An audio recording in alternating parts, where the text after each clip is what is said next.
bring it up because Movie Buff Specialist Phil and John are back with episode number 93 as we continue counting down our favorite 100 films of all time. It's number 8, and we're talking about One Flew Over the Cuckoo's Nest and Scott Pilgrim versus the World. So from 2010 is Scott Pilgrim, which we just found out is actually getting an anime series. Is it a show that's going to be the remake? And One Flew Over the Cuckoo's Nest, which hopefully, mercifully, will be one of the classics that Hollywood never touches. But will it? I don't know. I doubt it. One Flew Over the Cuckoo's Nest seems like a movie that could only be made once, despite the fact that we have infinite parodies of it at this point. Yeah, we do.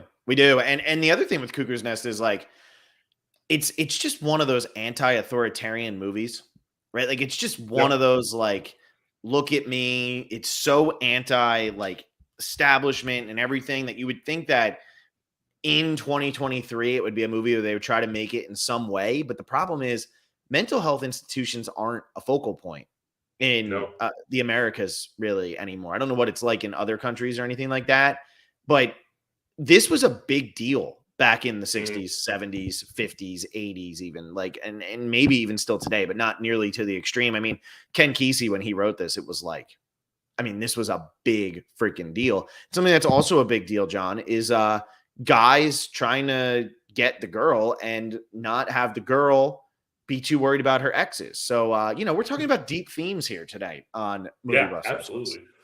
Yeah, I mean, we're in the top 10, but we have to go with the deepest possible themes, right? Yeah, the two deepest possible movies you could ever freaking look at. But yes, I'm very excited to talk about these two movies. Very, very different.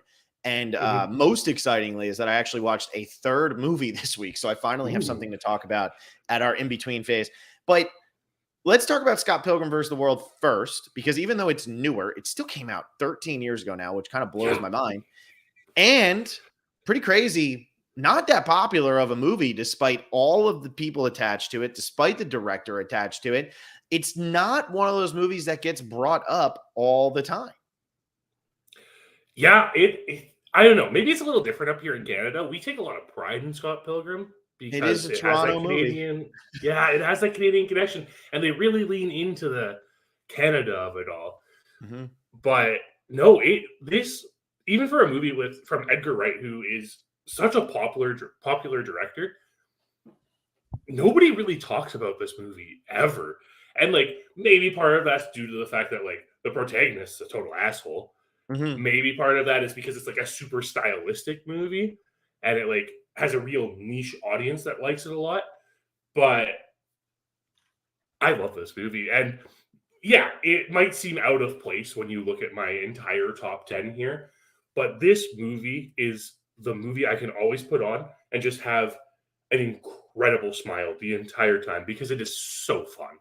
It is very fun. I mean, it is funny. I'm looking at this right now. You're talking about how Canadians take a lot of pride in it. They might be the only ones who watched it because it had a $60 million budget and its worldwide gross, not domestic, worldwide gross was only $47 million. So it was, for all intents and purposes, a box office disaster. I mean, it really, really was. I actually saw this when I was at University of Miami. I saw this in at the Cosford Cinema there, which is like they'll let the students in for free. And it was playing during my first semester at the campus. And I remember going to it and being so excited and absolutely loving the movie. I mean, it was so much fun. And I think it still holds up. I had texted you that to me, it's a more enjoyable Everything Everywhere All at Once. I think Everything Everywhere All at Once has more depth to it. But I think Everything Everywhere All at Once took a lot of inspiration from Scott Pilgrim versus the World. And this movie doesn't get that much credit for influencing other movies because it wasn't that scene. But just down to the characters, think about the characters, the actors and actresses that are in this movie that pretty much got defined into an archetype and a trope because of this movie. Aubrey Plaza, Anna Kendrick, who I know was coming off of Up in the Air, but still. Michael Cera, just it was leaning even further into what had already been established with him with Superbad and all of that. Jason Schwartzman, like definitely taking on that asshole role. Mary Elizabeth Winstead really didn't do much other than this movie because she did get kind of shoehorned into this. And then I I just liked like how it leaned into like Chris Evans and all of that. Like this was a very entertaining. It's a very entertaining movie. And Kieran Culkin is essentially playing the same character in Succession right now, except he's not gay. That's the only difference.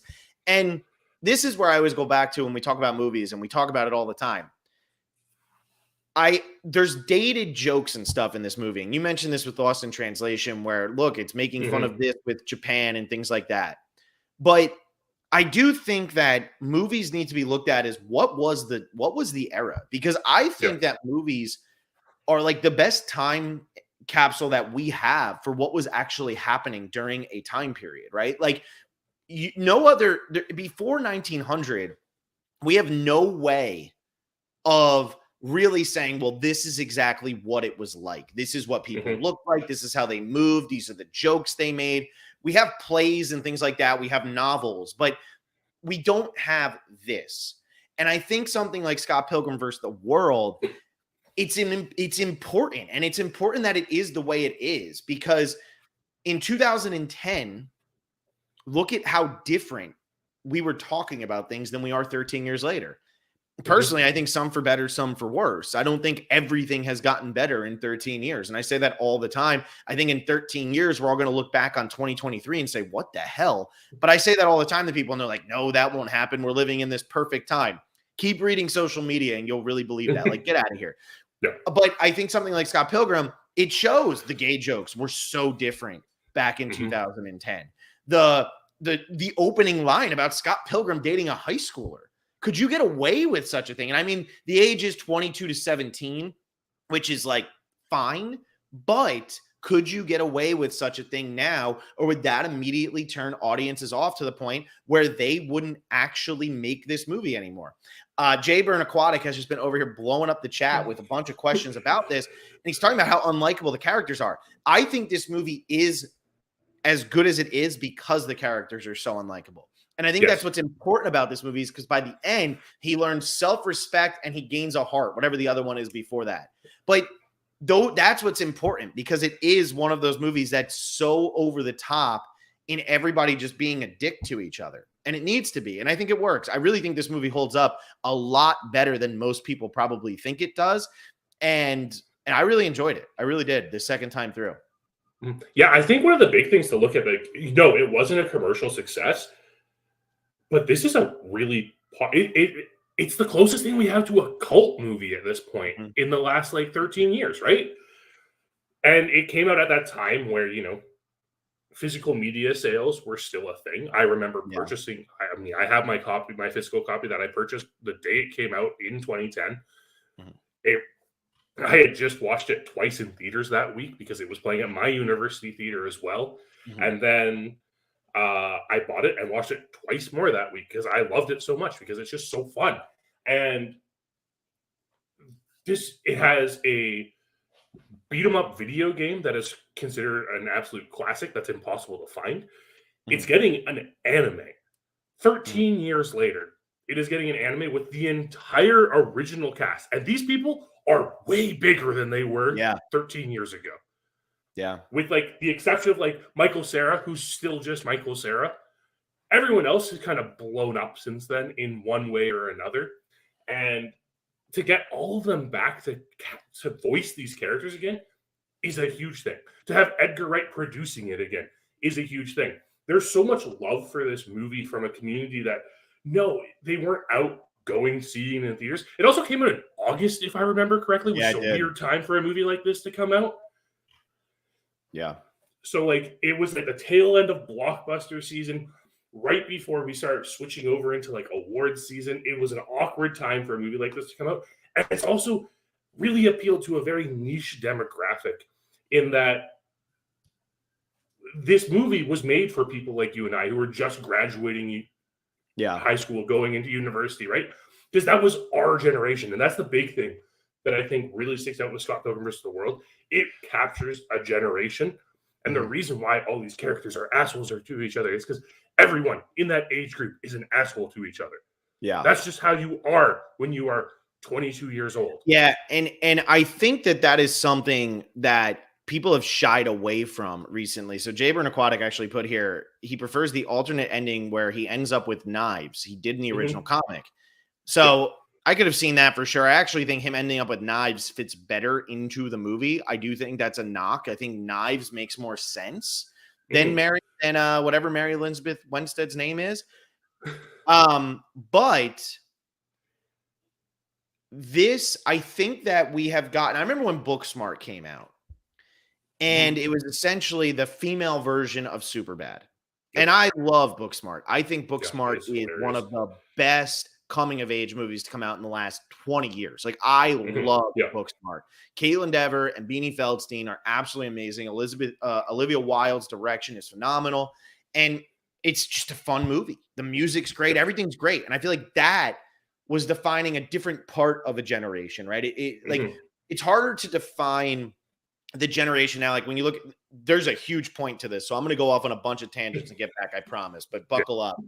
It's hard to define a generation like you could back in 1980, whatever, when The Breakfast Club came out, because this is what people were. Like, it was every high school had this. This is where you fit in.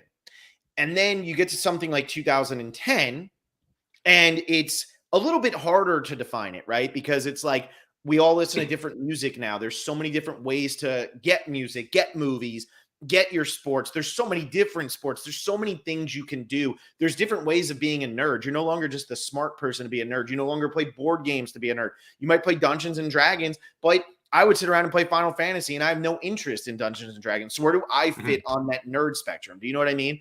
And then you get to something like Booksmart. And again, I think it was so hard to define who that was, because they're playing LCD Sound System and Discovery, which is Rah Rah Riot and Vampire Weekend together, but only one member from each band. And like, nobody knew that existed. Like that was such a niche thing. Even for fans of Rah Rah Riot and Vampire Weekend, it was like, did you listen to the Discovery album? I don't know. But all of that is to say, while they were trying to define these generations, I think in a movie like Booksmart, they tried to pretend that kids aren't that mean to each other anymore. That everything's got kid gloves on it. And like, one of my biggest, when you look at a movie like Superbad, every joke in that movie is a fat joke, or like towards Jonah Hill. There's zero of those in Booksmart. And I'm not sitting here saying you should be like, oh, look at it. But I'm just saying, like, to go away from that even. It's not just men who can be brutally vicious when they want to be. It's women too. And to not even have that when they're having these big fights and all of that. It's like, if you really want to cut somebody deep, that's something you can do. But I think Scott Pilgrim came out at a time where people weren't as concerned with not hurting people's feelings. And I think that's part of the charm of Scott Pilgrim. Because I think nowadays, no matter what thing you involve yourself in, right? Like, no matter what it is, you're a little bit worried about hurting people's feelings, whether that's because we've become more empathetic, sympathetic, whatever, or we're just worried about saying something wrong that's going to end up getting us canceled and fired from our jobs and lose our friends or whatever it is. In 2010, that wasn't a concern.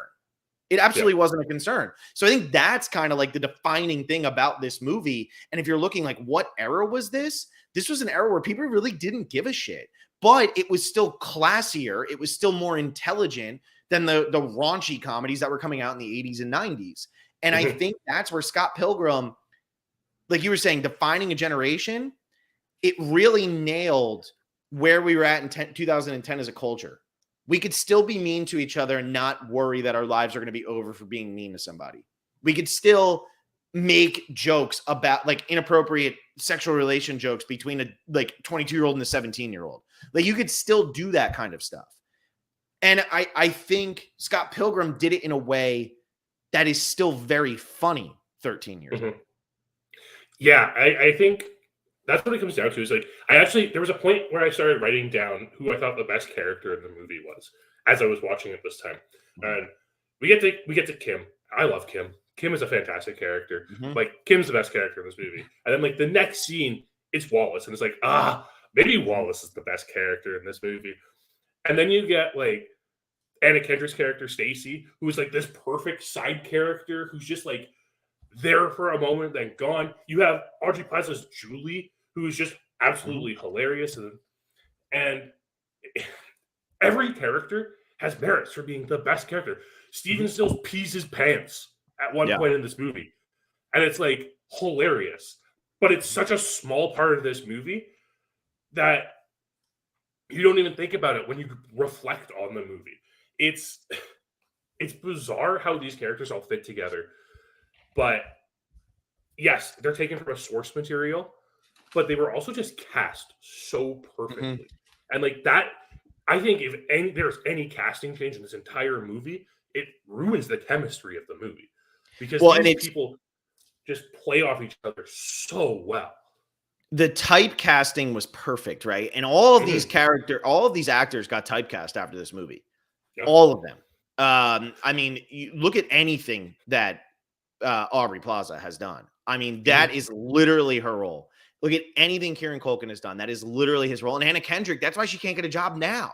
That's why we don't see Anna Kendrick all the time, because that has kind of fallen out of style. Yeah.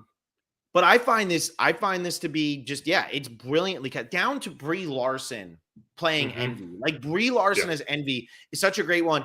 And who is it? Is it her from Arrested Development? It is. Yeah. Oh yeah. And that's a phenomenal casting choice for characters in the movie for 3 seconds. Absolutely. And the only gripe I have with that entire thing, in that scene where Roxy shows up, Scott Pilgrim says, "You and her," when if he had just said "her," might be the best joke in the entire movie. So funny, yeah. I know. Would have been a nice little wink at all of us, huh? Yeah. But yeah, like even Mae Whitman, who's just in this that's her name, role, is so fantastic. Like she just has such a presence. And yes, she had done other things in this realm before, right? Because she's the voice actor for Katara in Avatar: The Last Airbender. So like she's known this comic book role and has this new comic book role and is able to bring it to it. The other thing I really love about this movie, Edgar Wright did not shy away from the comic book elements of Scott Pilgrim, because this world, this like almost our world but slightly different world, has all these like people who with super strength and super fighting skills and all these superpowers and stuff, and no one blinks an eye at it. And I think it needs to be done that way, though. I really do. Like, I love the little things with the 1,000 points, 2,000 points, 3,000 points, and then when he's beating up all the henchmen at Jason Schwartz, it needs to be done that way because that's what makes it different, right? Like when you're trying to pitch a movie like this, what is going to set it apart? Because I'll tell you what, who is Ramona Flowers? Who is she a version of? What's the more popular version of Ramona Flowers? She's just a manic pixie dream girl. Yeah, like, but that's all she is. She's changing her hair color. Her hair is all messed up, so she's not supposed to be that good looking. They make jokes about, oh, you're kind of a big ass or like kind of fat. You're saying she's Clementine? She's literally Clementine Krasinski. Like that's all she is. She's 6 years later, Clementine Krasinski. That's all it is. But I think what was funny about that is they add enough negativity to her, right? And they add these different elements to her. It's like we're getting to see Clementine Krasinski's dating experiences before Joel. Like we actually are getting to see them play out. And it's all people you would buy. And I do wonder for people like you and me who grew up in the 90s. So by the time Eternal Sunshine of the Spotless Mind came out, we were already of like cognizant age. And then when we're starting to really get into that in high school and everything like that, this movie comes out right at the beginning of our college years. How much are we already liking this movie more because we are seeing that character, the exact same character, just in a more rebellious, fun way than what we see in Eternal Sunshine? I wonder how much of that actually plays into our enjoyment of this movie. It's a good question. And I think Ramona caters more to that young adult demographic. Because like Clementine is built for an older age, right? Like you're supposed to look at Clementine and be like, well, I mean, we'll get into it when we actually cover that movie eventually. Very soon, yeah. But like Clementine's a character built for an older character. It's supposed to be like that, looking at it with regret and things like that, right? Where Ramona isn't that. Ramona is kind of more that like, this is the person you feel everyone's aspiring to be, and you're not sure why they're hurting so much inside. Yeah. And I like that. I do feel like the style of this movie and like what they do with Ramona and how he meets her and the first time he sees her, he's in love with her because she was in his dream and all that. That's the stuff that Edgar Wright leans into really hard in this that really works. Yeah. Because again, that's what sets this apart. There doesn't have to be realism to it. There doesn't have to be a proper explanation of why everything is taking place the way it needs to take place. It just happens. And I think it's a lot of fun. The pacing of this movie is phenomenal. It just keeps ripping by, almost to the point where you can get a little tired of how ridiculous it is. But like the part where the guys pop up in the bed, and these are jokes that you don't see anymore. And I don't think they're offensive. Like, I don't think it's offensive. I think it's one of those things where like we've become so offended by everything as a culture, we can't help ourselves, that this now would almost be like, oh, I don't know if we can make that joke, but it's hilarious where the one guy pops up on the end and says something, then the other guy pops up, and then the other guy pops, and it's like, oh my God, it just keeps getting more and more and more. And there's Scott just sleeping in the bed with all of them. It's so much fun. And that type of pace and those visual gags that are also going alongside dialogue gags. It's so good. I mean, this might have been the most entertaining movie of 2010. It wasn't the best, but it might have been the most entertaining movie that came out in 2010. Yeah, I think that's really what like elevates it above other movies of even of similar genres, right? Like it's a comic book movie. It's not a superhero movie, and I think that's a really important distinction. Is that like this was at the birth point of the MCU. Superheroes were everywhere at this point, right? Like, look at the people in this movie and tell me how many of them have played superheroes, because it's a lot of them. It's probably some that you don't even know have played superheroes, like Brendan Routh. Remember Brendan Routh in Superman Returns? Oh, of course. Him in Superman Returns, and then what's her name was Huntress in Birds of Prey. Yeah. And of course we have Chris Evans, Captain America. Oh yeah, of course, Chris Evans. And then Brie Larson's Captain Marvel. Yeah. Like these are big superhero people, but like this is a comic book movie, and it leans more into the absurdity that comic books can have. And that's the best thing about Scott Pilgrim versus the World in general. There's the scene when they're in the bar after the Clash of Demon Head concert, where they're like having their little spat, and Scott says that he fought a 90-foot man because of Kim and stuff, right? That happens in the comics. That is a legit thing that happens in this storyline. Because it seems like he's being sarcastic about it, but it's the truth. And then you take that comic book aspect and just blend it with Edgar Wright. And that's the big takeaway I got from watching this movie again this time. I think this might be the most I've ever appreciated this movie, because this movie has Edgar Wright all over it. All over every aspect of this just feels like this is Edgar Wright. Like it has those comedy like montages and things like that we've seen in the Cornetto trilogy. It has the more serious elements that we see later and things like Baby Driver. Like it's so good. It's just this perfect blend to make this movie where you just feel like you can enjoy it. And this was his third movie, right? Like, and when I talk like third movie, I mean like his third like widely released movie, right? I believe so. Like it was Unless I'm before The World's End, but it was after Hot Fuzz and Shaun of the Dead. Yeah. I feel like this is when, like, personally, I think this is when Edgar Wright really started to come into his own. I mean, Shaun of the Dead is a classic, and Hot Fuzz is a lot of fun. Don't get me wrong, but I feel like Scott Pilgrim vs. the World was the first time that he really made the movie that he wanted to make. Like. I feel like he was able to go beyond just, oh, he's the guy who directs Simon Pegg movies. I guess that's what I mean to say. Like he was making a movie that was Edgar Wright because it was Edgar Wright. He didn't need Simon Pegg. He didn't need Nick Frost. He could do it himself. And I feel like this was when he really made a turn, because then after this, when he goes back and makes The World's End, he does make Simon Pegg so much more unlikable in that movie than he is in Hot Fuzz and in Shaun of the Dead. And I think he was more willing to do that because of this movie, because of everything he put into this. I mean, Edgar Wright is an unbelievably entertaining director. Like when you talk about in the grand scheme of things, where does Edgar Wright fit? And I know you have Edgar Wright movies all over your top 10. Like I get it. But to a normal person, to somebody who's not like Yep. an Edgar Wright super fan, where does he fit? And I think even if you don't sit here and say, oh, he's a top 20, top 30, top 40 director, he is one of the most entertaining directors to ever come through Hollywood. Like, he is one of the most entertaining. Stanley Kubrick's not that entertaining of a director. He makes phenomenal movies, but they don't always go entertainment wise.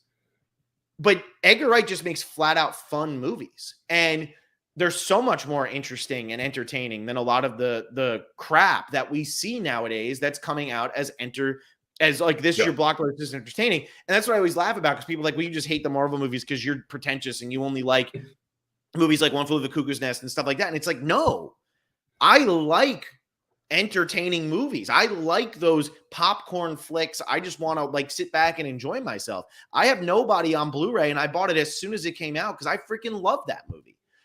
But I like them when there's a little more intelligence to them. And I feel like a lot of the movies that have gone into the mainstream and been the blockbusters over recent years aren't all that freaking intelligent. Like, they're really just not. No. Yeah, I agree. Which makes you yearn for a time when Scott Pilgrim could be made, right? Yeah. And yeah, go ahead.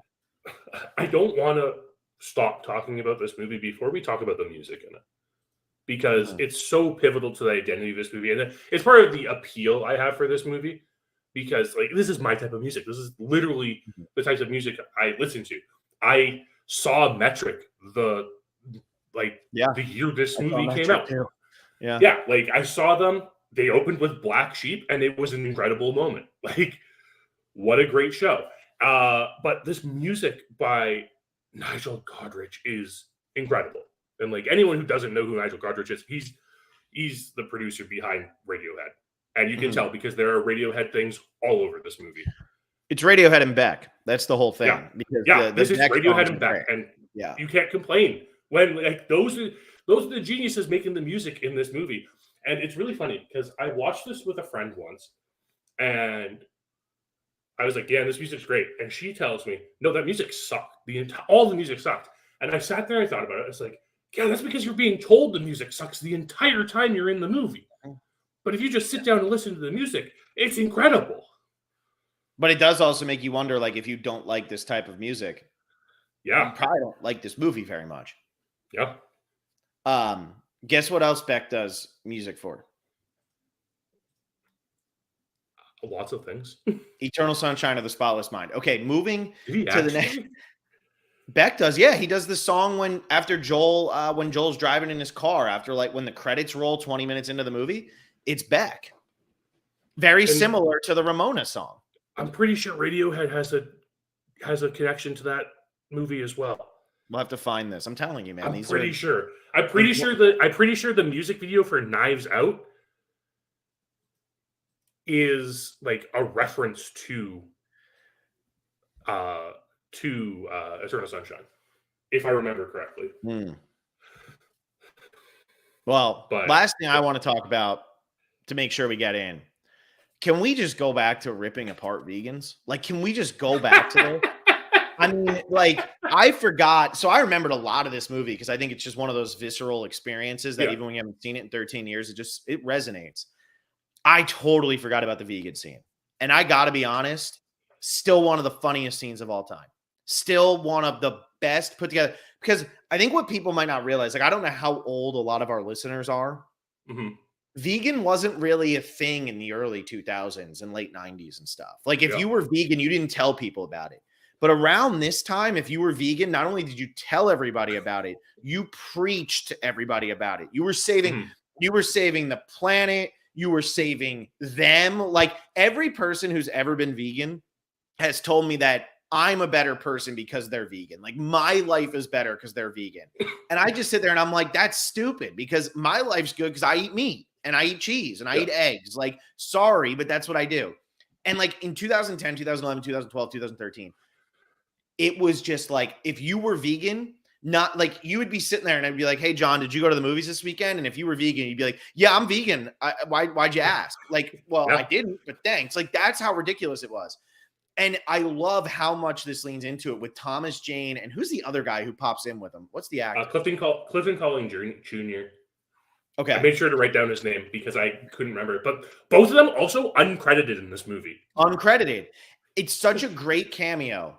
And to just come in and be like, you lose your vegan powers because you ate this, blah, blah, blah. Like, that's the funny part, right? Like, everything's good in moderation. That's what I've said my whole life about everything I've ever done. Everything is good in moderation. And the vegan thing, especially at this time period, was so ridiculous. And it really brought me back to a happier time. And I was like, man, I got to go find a vegan just to tell them, like, nah, you don't eat good tasting food. Sucks to be you. John, are you vegan? No. Okay, good. I was going to say, because haha, it sucks to be you. You don't eat good tasting food. But anyway. But another thing about this, and I'm glad we're like talking about this scene in particular, because like this is a set at Lee's Palace, which is like this iconic, now gone concert venue in Toronto. Like, and that's the like Canadiania of it all, right? Like, we have Lee's Palace, we have Pizza, which is garbage, by the way, some of the worst pizza you'll ever eat. And like, we have all these little moments in Toronto, and we even have like, even Todd was saying fun in Toronto. Like, man, people from not Toronto in Canada think the exact same thing. Because that's just what it's like. And like, I love that this movie embraces that aspect of Canada, because we don't get to see the fun side of Canada a lot. Yeah, although Americana sounds a lot better than Canadian, yes, it does. Whatever you just tried to say to me. Wow, Americana sounds so much better. But yeah, I'm happy you got to watch your Canadian thing. And then I understood why it was in your top 10. I'm like, oh, there we go. I get it now. Yeah. I the movie off after he said Toronto. I was like, oh, okay. Also, like, Jason Schwartzman as a like mastermind villain is hilarious. Hilarious. Love Jason Schwartzman. I think it's his funniest role. And I'm Moonrise Kingdom 2 weeks from now. And I think this is his funniest role. Yeah, no, it's just perfect. It's a movie that I can watch time and time again and never grow bored of, and just always delight in it. All right, man. Well, let's move on to what was the best thing you watched this week, and I can't wait to be bored to tears. Yes, because you know exactly what it is. Because I rewatched Sodom Tango this week, and it is still the best thing I watched this week by like a long shot. It's such a phenomenal film. So we've read the novel now, so you can get to the point where you watch it now because you appreciate it. And let me tell you, the movie is just the novel. Yeah, it's funny because we both read the novel, and man, the novel's probably shorter than the movie. Probably shorter than the movie. So I'll watch it at some point. I just got to find. I want to actually watch it all in one go, which is a hard thing to find time to do when most of your work is in athletics, because athletics are like on weekends when normal people, like, it's hard to find it. But I finally watched another movie, and I watched Bloody Nose Empty Pockets, a Sundance movie that came out in 2020. And obviously after Sundance in 2020, there wasn't much life left before everything just went to hell because of COVID. There's like 3 actors credited in it who actually like want to pretend that they're actors.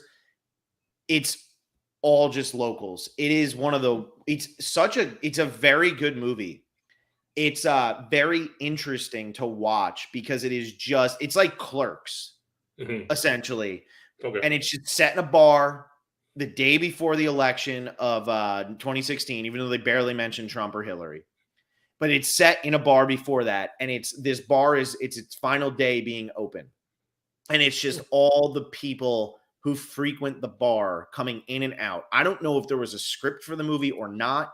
The filmmakers show themselves in the mirror when they're filming and stuff. It feels like it's a documentary. It feels like they're just documenting this last day. The conversations, you can't understand what they're saying half the time. It's funny. It's interesting. Very, very different kind of movie. One that I will probably watch again. It's just, man. And like, there were parts in it where you're like, oh, that sucks. Like you realize, I think what it was, and also like, especially that it came out 2 months before the world shut down and people really didn't know that was going to happen at this time. Man, you realize what places mean to people and how important human interaction in those places are. And then 2 months later, people weren't allowed to go to the grocery store. You know what I mean? And I think like it makes that movie even more impactful because it came out right before that. And it's this bar shutting down and these people almost being like, where are we going to go? Who are going to be my friends? What's going to happen? And that's how a lot of us felt for 6 months. And I mean, I'll say it. I don't give a shit who hears me anymore at this point. That needs to never happen again, no matter what happens in history, because like those types of things are just so impactful for people. And this movie really shows it without meaning to show it. Like it's almost like it's a commentary on life during COVID without knowing that COVID was happening. So I enjoyed it. I gave it 3 out of 4 just because, I mean, there's no story. I mean, and it's not Richard Linklater making it, but it is a very interesting movie. I'll have to check it out. There is one more movie I watched this week that I kind of want to give a shout out to. I finally watched Don't Look Now. That's a horror movie? That's kind of a horror movie? Yeah, it's kind of a horror movie. It's a lot closer to like a Gialla, I would say, like a British version of Gialla. That movie was really good. Like Donald Sutherland as a grieving father, like, he nails that role really well. He knows what he's doing. Yeah. Yeah. No, I've always meant to check that one out. That always comes up around October, and I just haven't seen it yet. But I would definitely like to check that one out. I'm glad you brought that up because I'll put that on my radar. Cool. All right. It's definitely worth a watch. All right, let's jump into One Flew Over the Cuckoo's Nest. It'll give us exactly a half hour, John, and then we move on.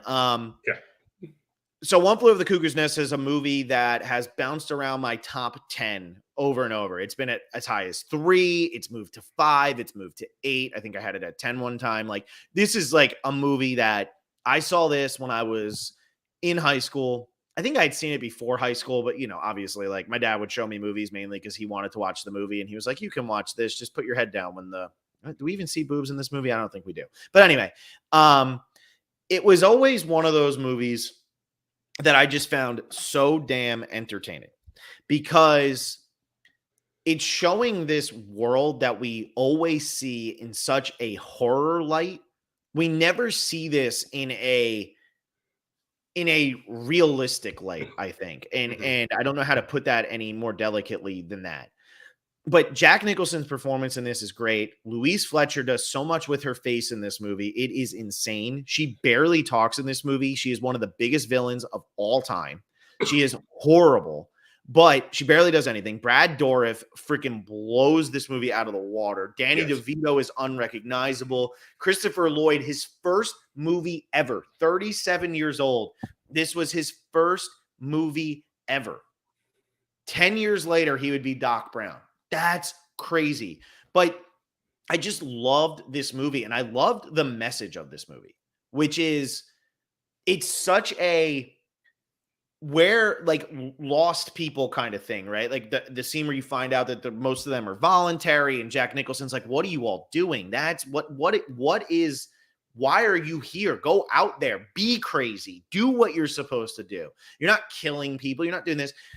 And I just found this to be one of the most compelling anti-authority movies ever made.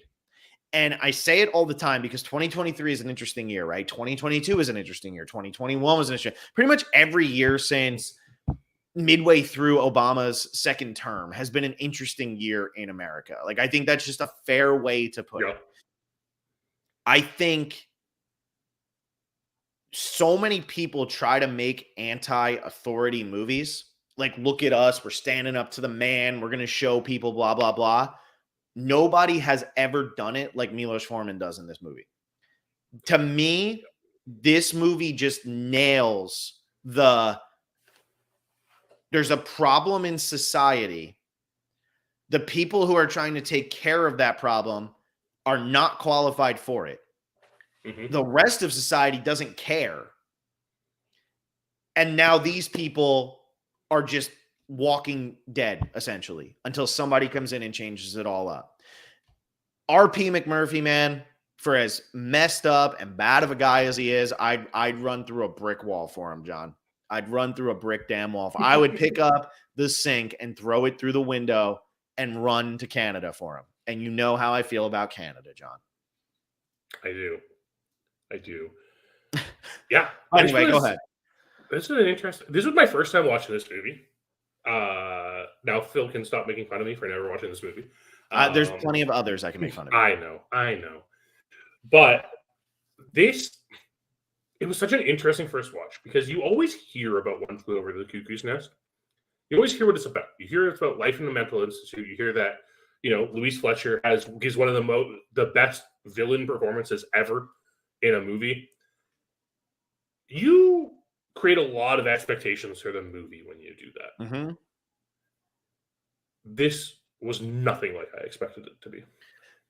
My wife said the same thing because she had never seen it before, and we watched it. And I told her, like, because we were going to watch Scott Pilgrim. And I was like, I really am in the mood for One Flew Over the Cuckoo's Nest. She's like, oh, it's going to be too heavy. I'm like, no, it's a comedy. And she was like, no, it's not. And I was like, no, it really is. It's a comedy. Like, One Flew Over the Cuckoo's Nest is a comedy with very serious things being discussed, but it's a comedy. It is a funny movie. R.P. McMurphy is hilarious. The way he interacts with the other patients is hilarious. The patients themselves are very funny. It is a comedy.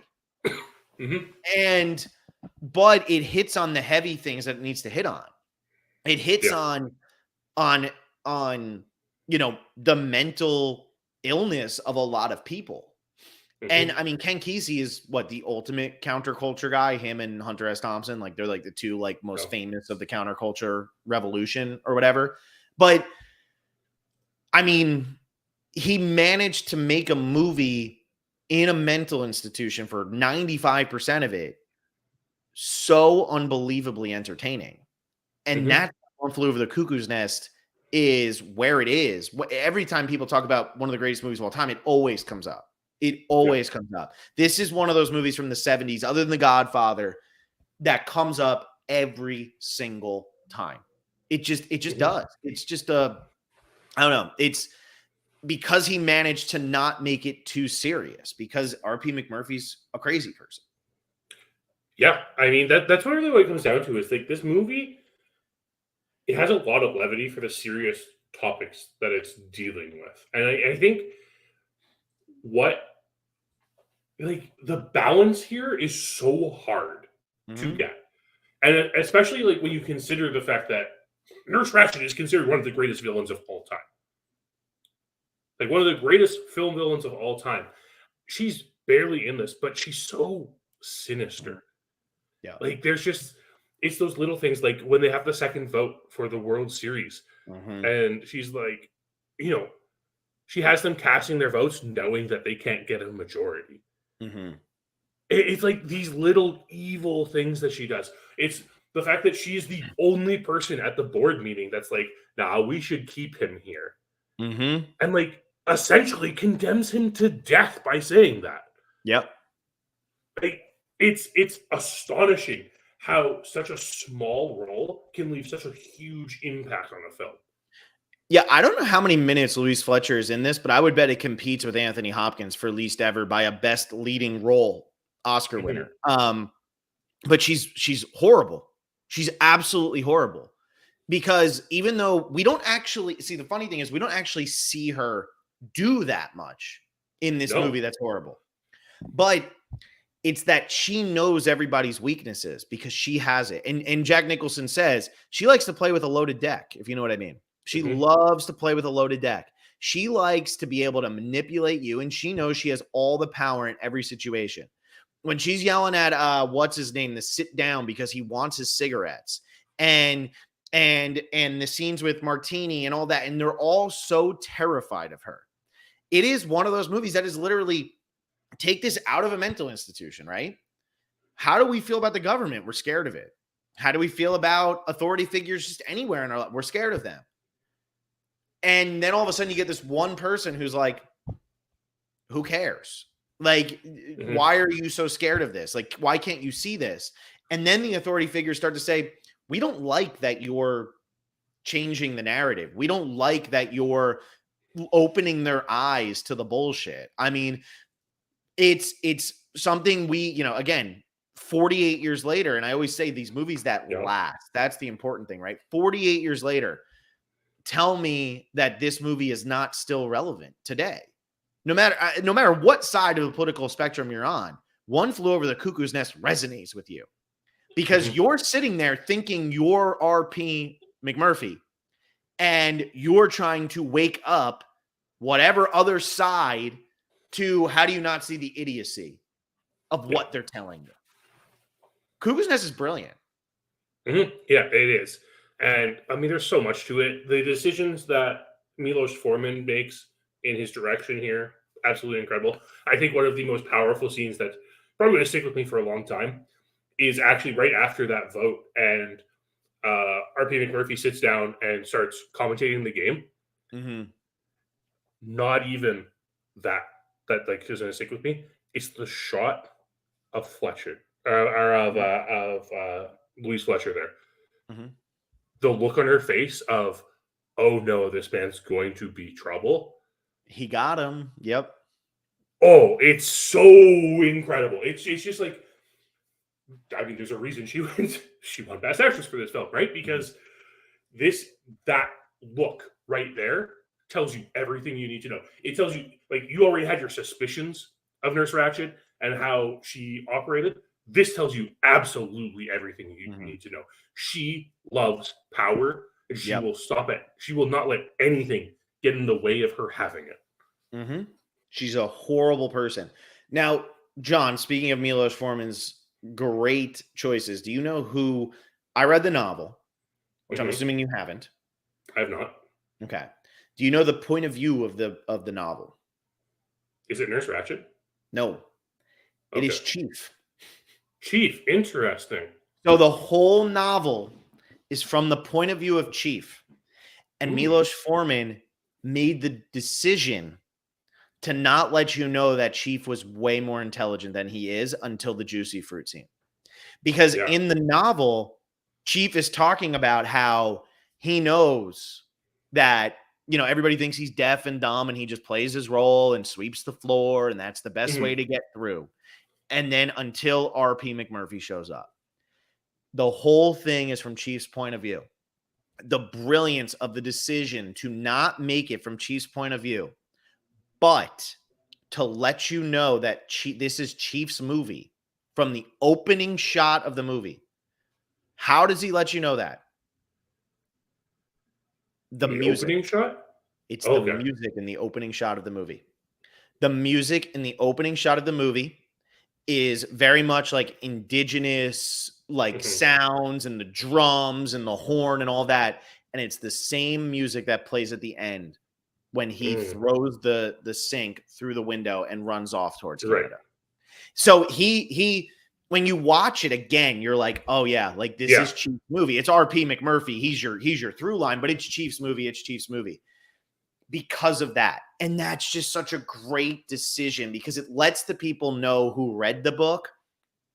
I know what you're expecting, but I need to tell this movie in a different way because that's what people actually want. And it's just phenomenal. It just shows a real understanding of the medium being used to show, like, to tell the story, right? Because you can tell this story from Chief's perspective on film, but it's not going to resonate as much as if it's just like around. Because, like, even as much as like RP McMurphy is the central figure of this film, it's still not like through his perspective at all, really. No, it's never. It's much more like it's more of an ensemble film than people give it credit. Because Louise, it's one of 3 movies to win the Big Five, which is director, screenplay, picture, actor, and actress. It's one of 3 movies. It Happened One Night and Silence of the Lambs. Those are the only other 2 to do it. And I think that's why this movie doesn't get the credit. I mean, also, so when I do, hang on, let me pull this up because I think I'm in agreement with a lot of people on this, even though I don't take my own things. I have Nicholson as the 3rd best actor winner of all time. And I have, where do I have Fletcher? I think I have her way too low is where I have her. No. Oh, am I on the wrong thing? I'm on supporting actors. Hold on, John. This is important. And I have Fletcher as the 2nd best acting performance to win best actress of all time. Yeah. So I have it at 3 and 2, and I've seen over 45 of the performances in each category, which is a pretty good number. That's about half. And I have them at 3 and 2. And I think that's why people forget that this is an ensemble movie.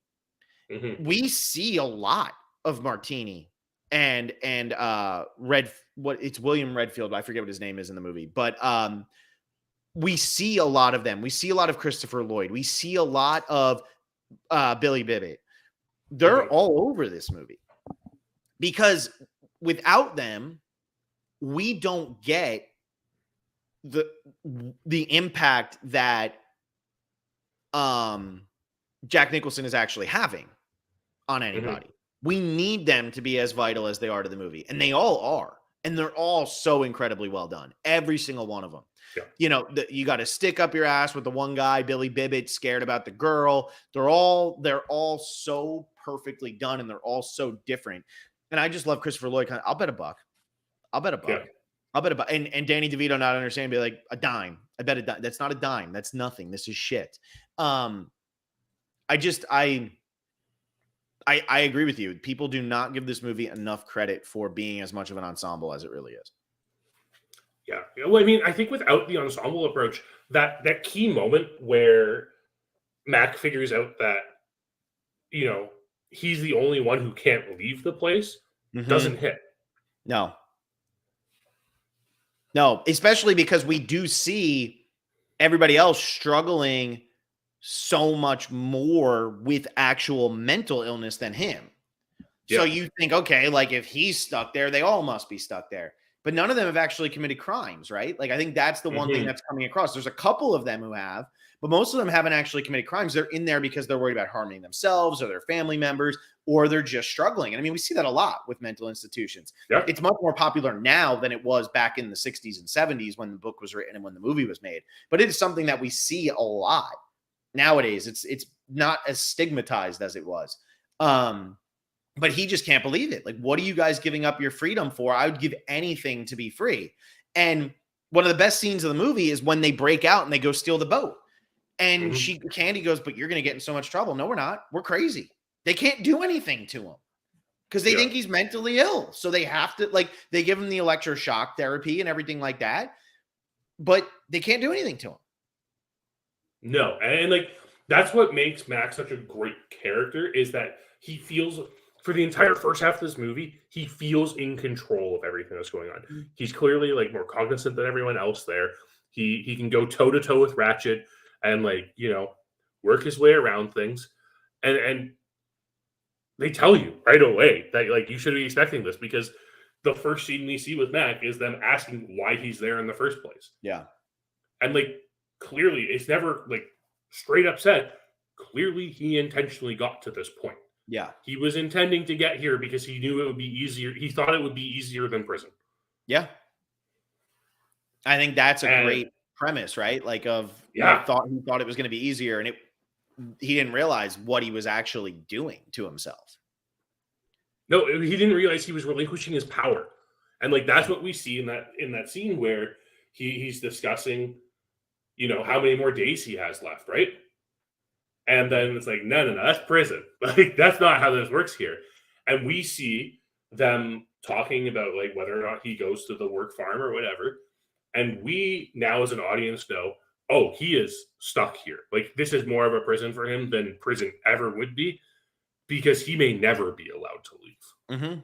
He has to wait on Nurse Ratchet, and then he goes back and he sits there and he says, why? I want to know why nobody told me. They all knew that she was in control of me getting out of here.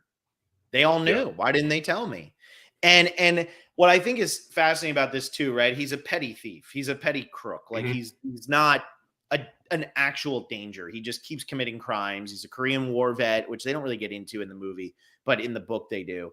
And he's just like a petty thief. So he keeps going in and out of jail, but it's always for a couple months, a couple weeks, a year. Like, it's never anything bad. Yeah. It's not going around murdering people.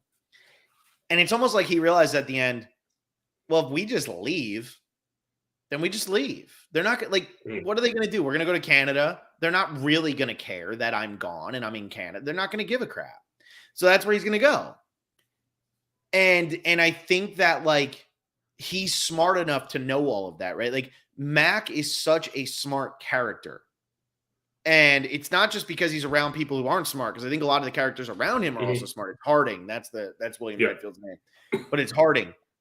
They're all very smart characters. It's just Mac's the smartest one out of all of them. So Mac is the one who is showing them everything, but also we know that he always has a plan. And he knows if he runs away, what's Ratchet going to do? They're going to hunt him down and like try to throw him back. Like, it's at some point it becomes not worth it. And he knows that. So he's going to take Chief and they're going to get out of there and they're going to go to Canada and just be free. And the rest of the people, they're not committed. So they can leave whenever the hell they want. And I think that's even why, like, when he wakes up the morning where obviously all the bad stuff happens, he's not even really that concerned because it's like, what is she going to do to me? She's already planning to keep me here. I'll eventually get out of here. I know I'm going to eventually get out of here. And that's why he wakes up, he's frustrated, he's still in the mess. He knows it's going to be a shit show. He's probably going to get electric shock therapy again. But he also knows that, like, okay, eventually I'm going to get out of here. Like, it's going to happen and they're not going to be able to stop me. And, you know, he lets his guard down for that one moment. And then, you know, the actual abusive side of him comes out in the end.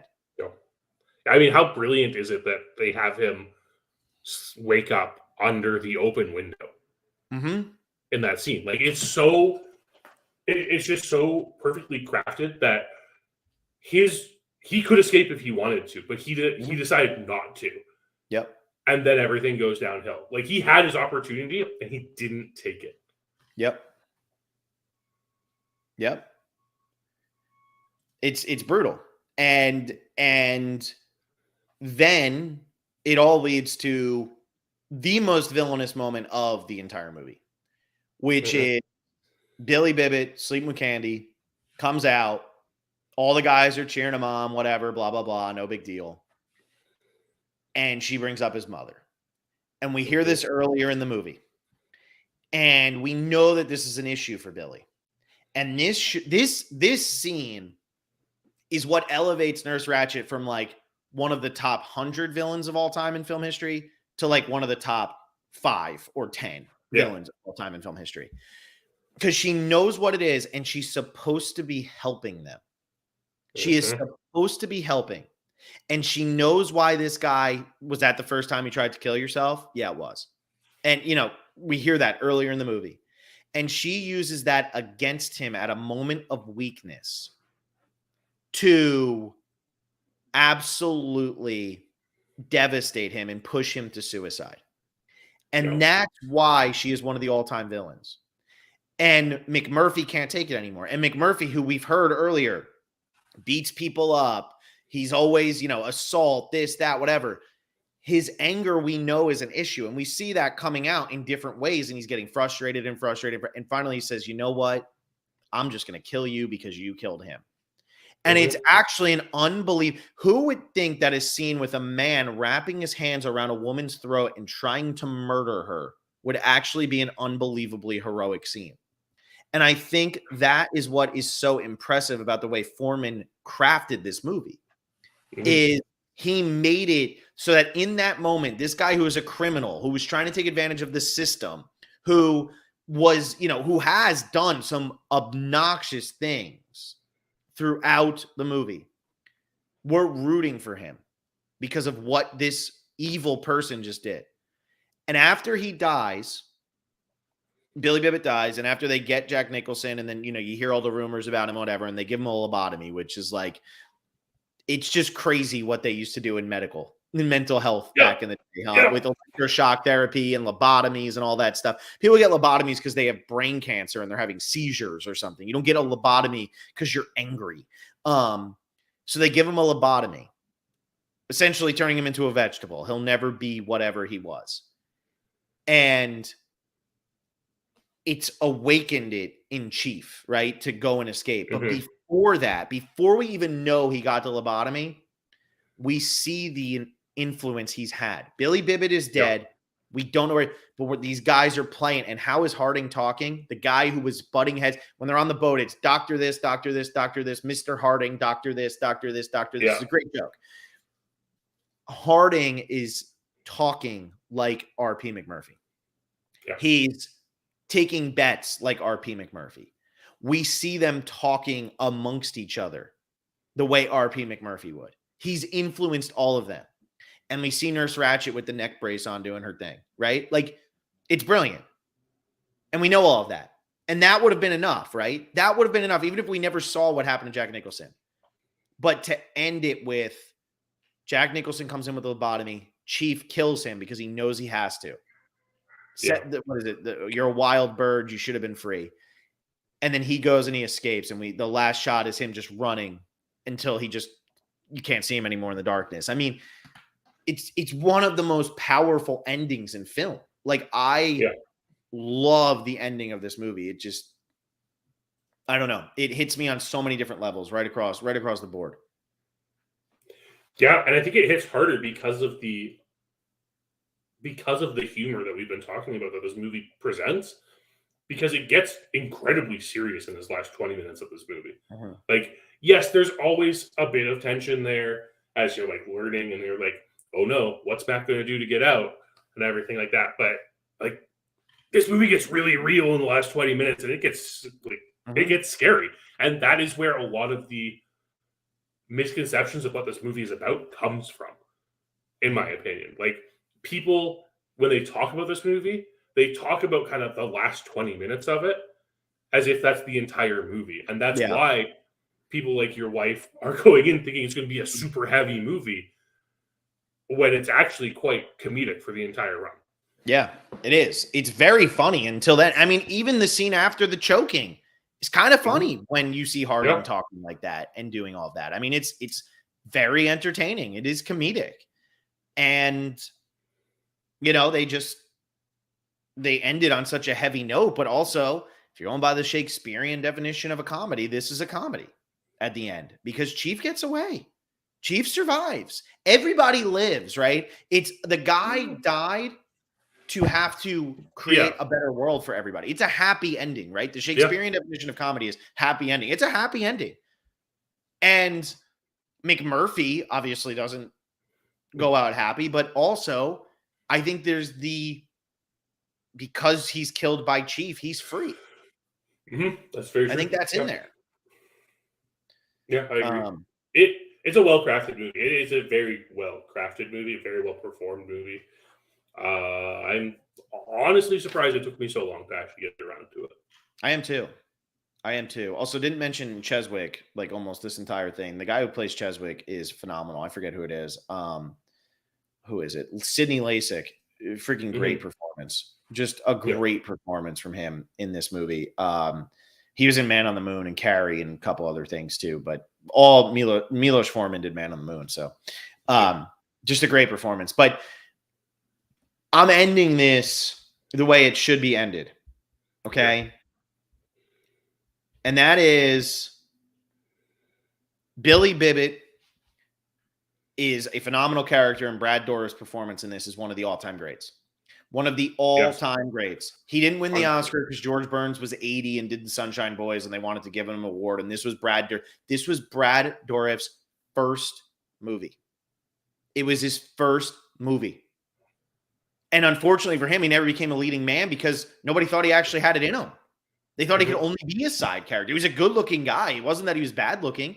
They just didn't think he had it in him. But he gives great performances. He plays Grima Wormtongue in Two Towers.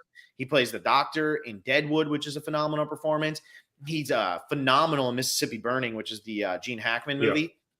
He's great across the board. And he should have won the damn Oscar for this movie. He absolutely should have won the damn Oscar for this movie. And had it been his second movie, maybe he would have. But his talk in this and the way he starts speaking more clearly when he's confident and he doesn't have the stutter, and the stutter comes back when he gets nervous again. It's such a phenomenal performance. And it's not just the stutter that makes it. It's his facial expressions. It's his body language. It's all of it. I mean, it was in your face, but I guess it was too subtle to earn him the actual win. Yeah, no, after I watched it, I was just like, everyone talks about, Jack Nicholson and why did I just forget this? Louise Fletcher and their performances. I mean, rightfully so. They're very, very strong performances. But Brad Dourif's performance in this is probably the best one in the entire film. Could be. And it's close. That's saying something when you have them at 2 and 3 on their respective lists of winners. Yeah. I mean, the thing is, like, they're 1A, 1B, 1C as far as I'm concerned. Like, it's three of the best performances I've ever seen, and they're all in the same movie. Yeah, and Brad Dourif is just so underappreciated. Like, even like with everything you mentioned, I remember Brad Dourif. Like, my first exposure to him was in the X-Files, in Blue that season 1 episode. Yeah, and Blue Velvet, and I mean, even like another one of my first exposures was like Stephen King's Graveyard Shift, where he plays the best character in the entire movie. Yeah. And that is not a good movie. But he's in Heaven's Gate too, which was he was very good in Heaven's Gate. Yeah. Brad Dourif just incredibly underappreciated. Yeah, he is. But all right, John, you got anything else you want to say about Cuckoo's Nest, or are we moving on? No, let's move on. All right. Next week, we're doing number 7. Yes, number 7, The Lighthouse from 2019, and Lord of the Rings, The Fellowship of the Ring from 2001. So we are finally finishing the Lord of the Rings trilogy, as everybody intended, with the first one. So yeah, 22 years ago that movie came out, and God, The Lighthouse is already 4 years old. Life is passing us by, huh? Can't wait to talk about these. We're almost to the top 5, number 7. We'll be back again next week, next Wednesday, after Survivor, and it'll be after me and Alexa actually talk about Survivor, unlike this week. But I digress. Thank you all for listening. Always an exciting, fun time. John, I'll see you next Wednesday night. Yeah.